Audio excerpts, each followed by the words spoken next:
এটা 33 বছর বয়স্ক যুবক, যার মেন সমস্যা হচ্ছে হেমোরয়েডস, আর যেটা বেশ বড় আকারই ধারণ করে গিয়েছে। ইনফ্ল্যামেশন পুরো রেকটামটা জুড়ে হয়ে গিয়েছে, বাজে পরিস্থিতির মধ্যেই আছে। তার সঙ্গে বার্নিং পেনটা অ্যাকচুয়ালি একটা আফটার স্টুল একটা বার্নিং সেন্সেশন, বার্নিং পেন থাকে। আচ্ছা, এই ওনার মেন সমস্যা। ফ্যামিলি হিস্ট্রি বা পাস্ট হিস্ট্রি সেরকম কিছু নেই। ওনার ডিজায়ার অ্যাভার্সন মধ্যে যেটা পাওয়া গেল, appetite poor, thirst copious, tongue moist, stool regular, but require long time. বুঝতে পারলাম কথাটা। Require long time. আর তার সঙ্গে সাউন্ড স্লিপ আছে।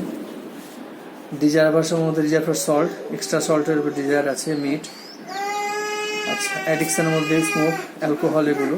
Thermal reaction, chilly patient, perspiration, copious, desire, এগুলো। আচ্ছা, ওনার যে মেন্টাল সিমটম যেটা পাচ্ছি, angry, destructive mind, irritable, suspiciousness, আচ্ছা এগুলো।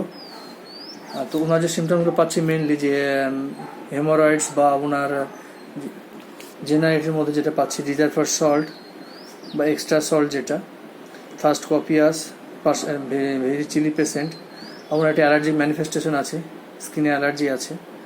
তাই বললেন যে স্কিনে একটা অ্যালার্জি, চুলকানি আছে, এই ম্যানিফেস্টেশন আছে। এইসব সিমটমস বেশ করে সোডিয়াম ক্লোরাইড 200 প্রেসক্রাইব করা হলো। আশা করছি ওনার যে সমস্যা, যেটা ইনফ্ল্যামেশন যেটা আছে, সেটা চলে যাবে।